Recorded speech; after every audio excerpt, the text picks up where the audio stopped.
right, so basically episode 8, we've just had affiliate semifinals, so let's cover some stuff that happened over the weekend. I know trying to prep for this podcast, talking to you about the affiliate semifinals, you were way off track. Yeah. Not up to date on anything, which means you're a coach in the industry, so you're not alone. I think a lot of the fans and the athletes are also a little bit behind or laggy this year on what's going on, what the processes are. So we'll start nice and simple.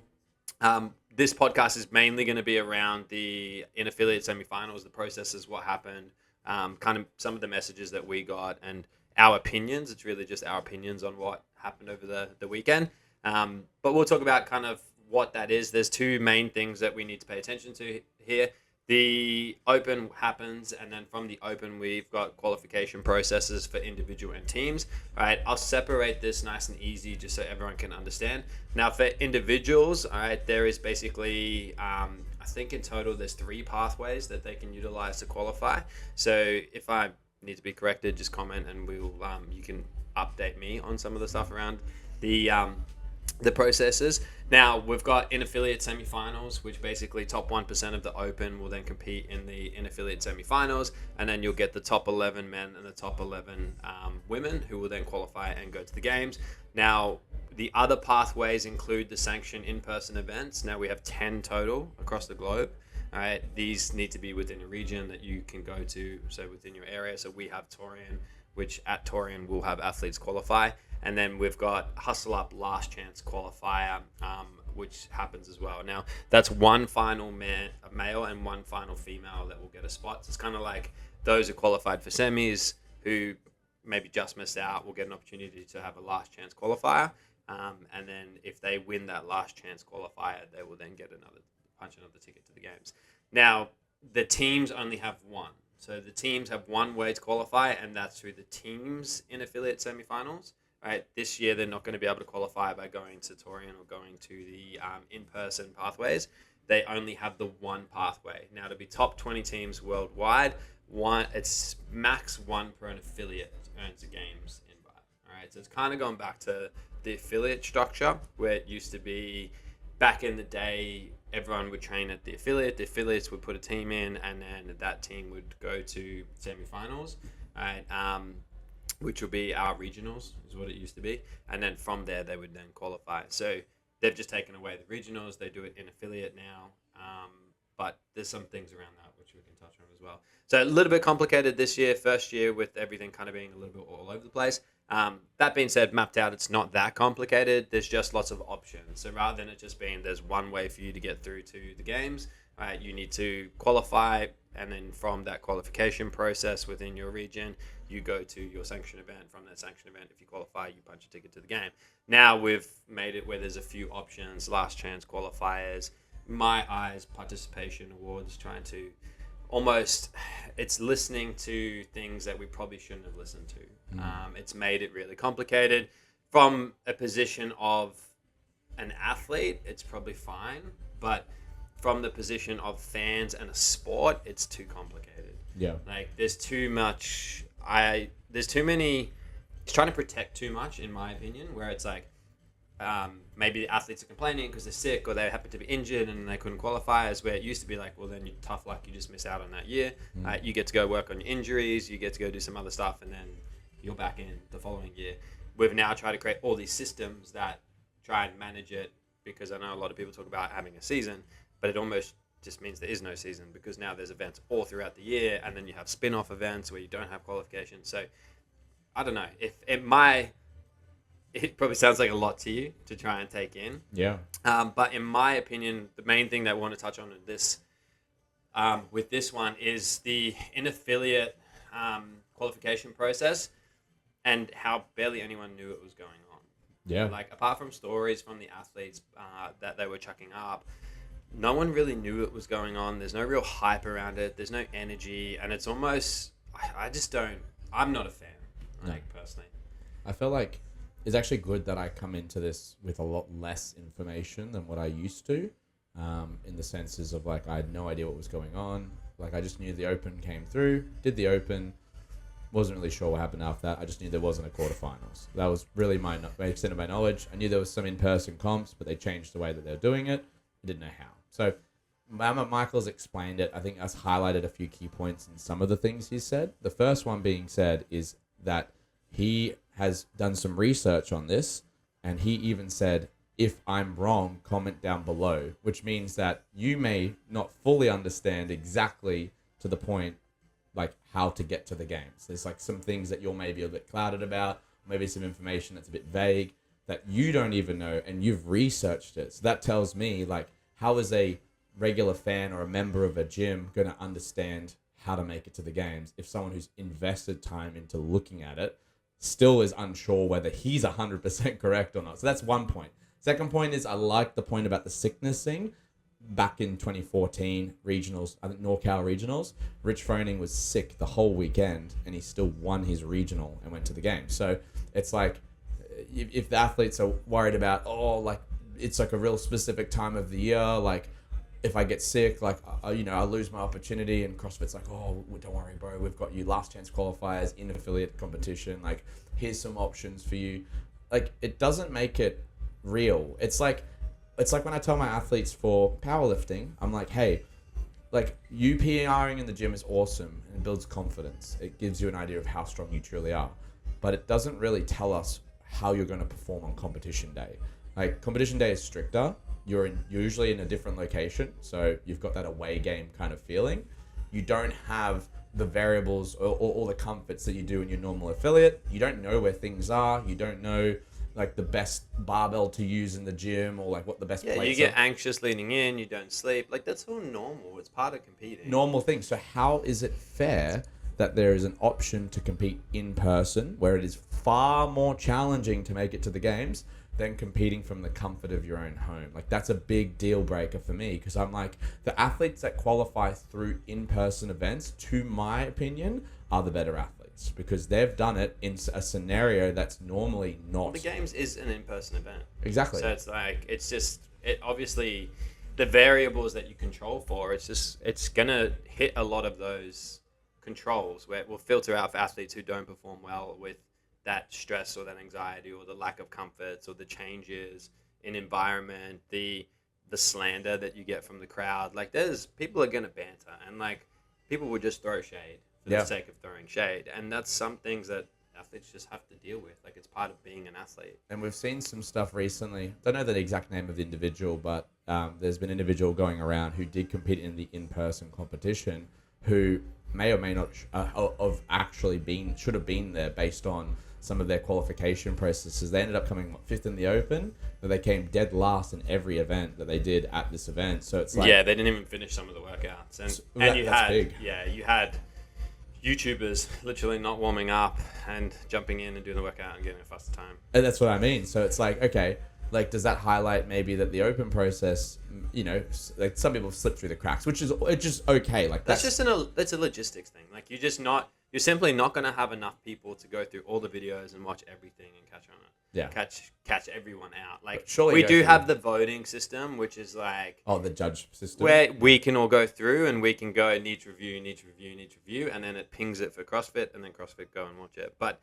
we still don't really know how that's going to work. Yeah, I think he didn't even have any videos uploaded. So it was he didn't, no. And that was one of those things where it's like, okay, from that perspective, like, the reason why the Open is good, and this is what we were talking about off mic, was the reason why the Open was always good was because it really separated who should be at semifinals, regionals, whatever you want to call it, and who shouldn't. And the way it did it is through a multitude of tests. When I started, there was 5 tests. Now there's only 3, which, with the quarterfinals following on, was kind of a good idea. Not for affiliates, but great for athletes, because then it gave them another opportunity to perform and show off their skills if they made it good enough. And the 3 workouts work well. Like, 5 weeks was always a long time. People didn't train, all the redos. Like, people just got less fit. During the Open. And it hurt. It was mentally, like, week 4, week 5 was hard. I remember it was hard to get started. So the 3 weeks is okay. But it's like, okay, now you've got 3 weeks. You're making the first workout incredibly inclusive. But we still need 5. I mean, we still need 5 tests. Yeah. Like, I think just riding 2 two-parters is probably not a bad thing. No, I think it's we haven't even seen any 2-parters. Like, there tends to be just single workout, single testing protocols. Yeah. because people are going for simplicity, there's a lot of logistics that we need to handle. Like they need to consider what the average affiliate has access to, like how they're going to manage the registrations, the setups, like allow Space, all that kind of yeah, stuff. allow people to record their videos, but obviously we don't even need to. No, apparently If not. you're qualifying without recording videos. And that's the thing that I want to highlight. Like, where the Open used to be good, right? Excluding the 5 workouts, because I do agree that that was a bit too much. Where the Open used to be good was the point of the Open, to me, as someone who has done it for 13 years, is the fact that you could compete against the best. Like, what other sport can you do where you can jump into a competition and you're going to verse the top guy or the top girl in the world? Nah. Like, you're not going to play rugby league, you're not going to go play football, or soccer as they say, and you're not going to get to verse Ronaldo, or you can't verse, like, Reece Walsh. You know what I mean? Like, unless you make it to A grade, the top grade of the sport, you won't be versing these guys. Like, it's very unlikely you'll verse them unless you verse them when they were up and coming. But it's like, what sport gives you that opportunity to verse the best of the best in, like, essentially the same competition, right? They've got the same variables you do. Some of them have to do it in the Open announcement without as much time to prepare and things like that. So, like, that uniqueness of CrossFit is why I love the Open, because I was like, how close can I get to Rich Froning? Yeah, you get to compare. That's it. And obviously the comparison was always humiliating for the athlete, because, like, the best are just way better than us. But there was some opportunities, like, over the years where I got pretty close to, like, a top 10, top 20 spot. And that was exciting, because it was like, wow, like, I've never been so high up on the leaderboard.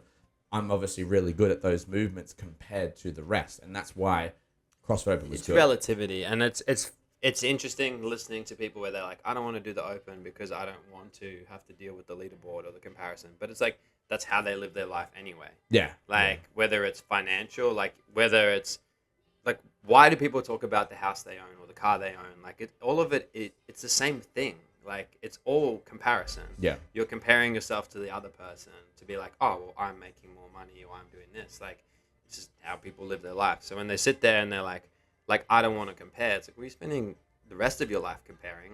What's the difference? Yeah. Or even just comparing against yourself. Like, last year I did this year I did this. I've improved, or I've gotten a little bit worse. Like, where can I look at improving? Like, Yeah, it's more what you do with it. It's like, do the Open, because then it is going to give you some feedback, and then you can use that feedback to change the behaviors or the processes around your training. So you might just be, every time there's a run, you avoid the running. Yeah. And then it's like, okay, you went and you were doing hip thrusts, and now shuttle runs come up in the Open and you play shit. Yeah. So there's a little bit more emphasis on, okay, maybe I should do a little bit more running. Yeah, and that's, like, the Opens, to my opinion, is still a very positive experience in affiliates, even with all the changes. I would just say one of the big things is the members' mindset shift. So, like, looking at what members want, and, like, the guys who are a little bit more competitive, the guys who do want to go on the leaderboard, or who want to, insert their score into Wodify for the class, or, like, ask other members. Like, I saw a guy at our gym the other day, Sean, he asked Billy, what did you get for your 2.4K run? And Billy said to him, I'll tell you after you finish at 5:30, right? So like, that's a little bit of that competitiveness I haven't seen in a long time. And that's awesome. That's inside our affiliate based on our programming and our tests. That has nothing to do with CrossFit. However, one of the big local, like, the mindset shifts is the local competitions being a priority now, rather than the CrossFit affiliated competitions, like the in-person events, which would be Torian, right? I haven't heard a single person from our gym come up or say anything about wanting to qualify for that next stage, because it's not achievable for 99.99% of people, because it's so hard to understand how you're going to qualify for that process, but B, as well, it also isn't appetizing. Like, there's no, like, apple at the end of the tree. Like, the top 30 in the Open go to regionals. Oh, wow, like, I need to come top 30, because, like, some people, like, that was their career goals. I know for me, that was my career goal. I want to make it to the next stage. Doesn't matter how long it's going to take.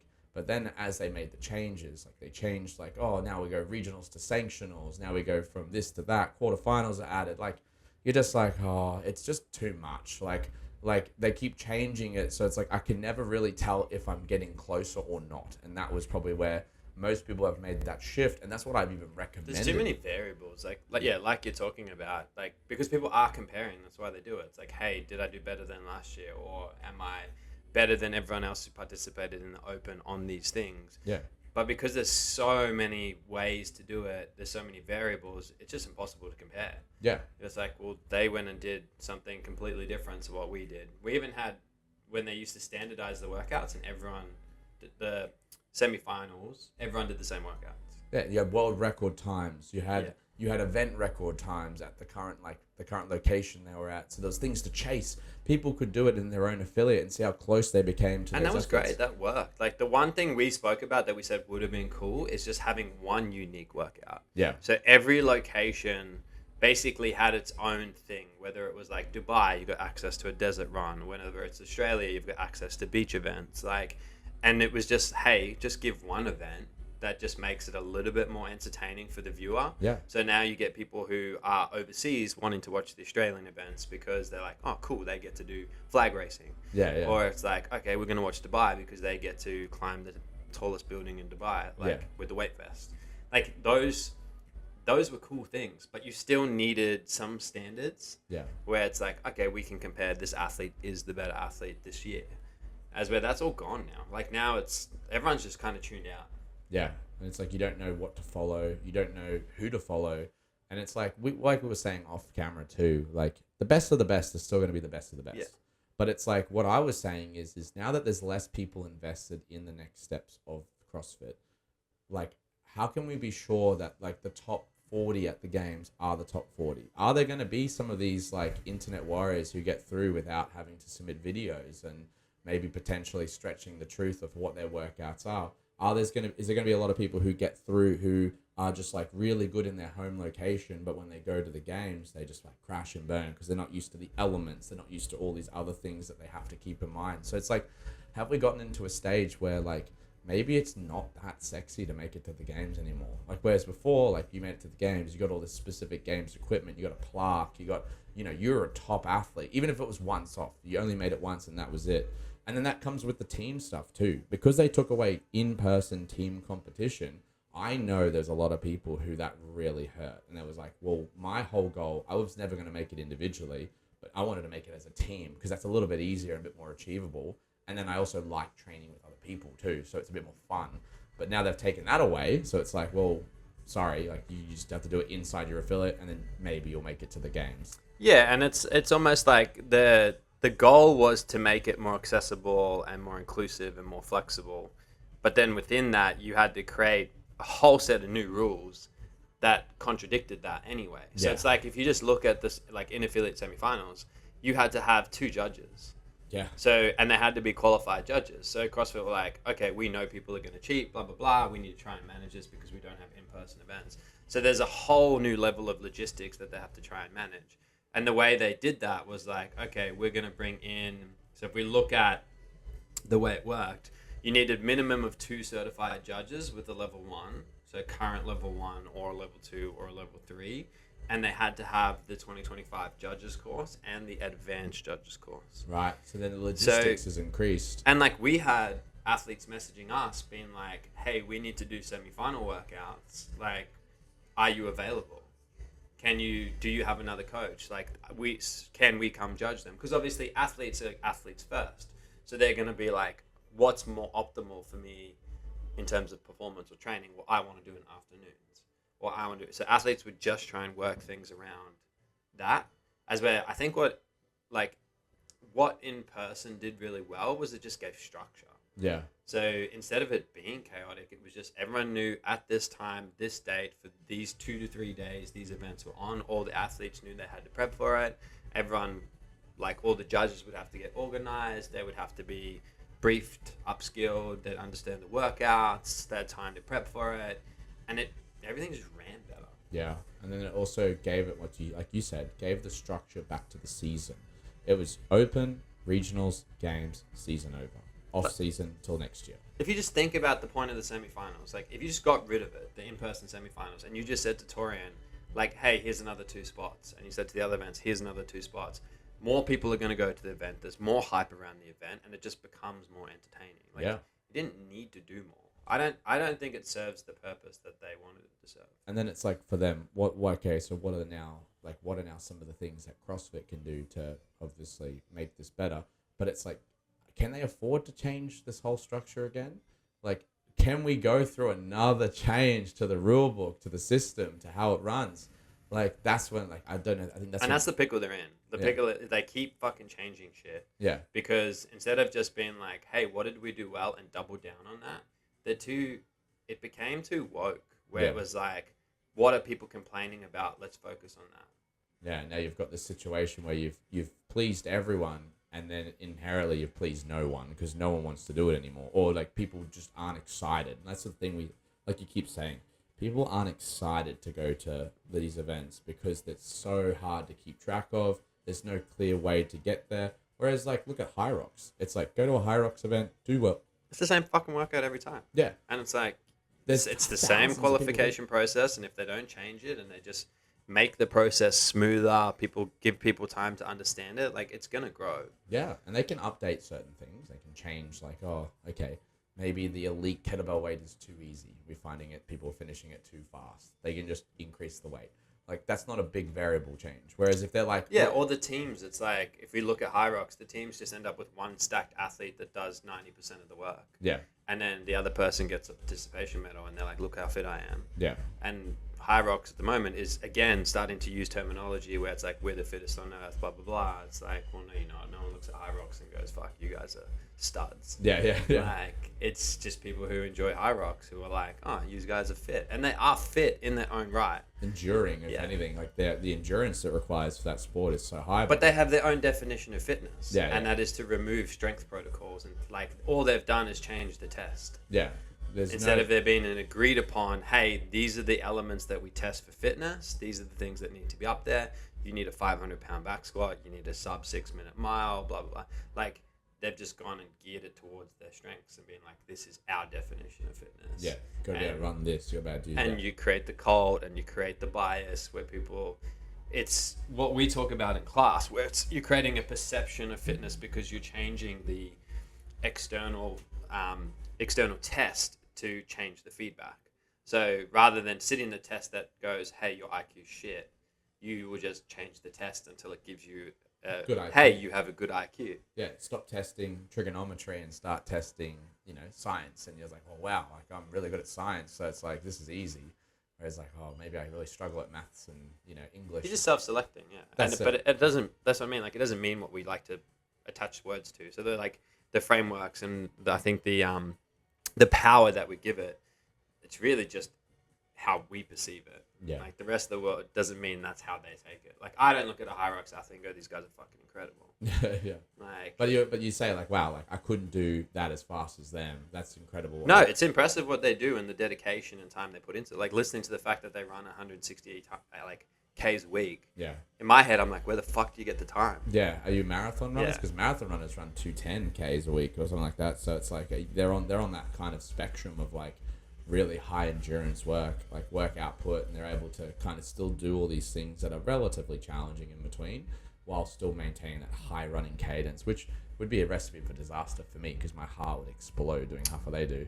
Yeah, and I mean, it's just a personal bias for me, but I'm like, they must have pretty open schedules to even have that. Yeah, exactly. Like, the amount of time investment alone for them to just be able to work towards that. It's like cyclists. You look at cyclists, they're going for 4 or 5 hour rides every day. Yeah.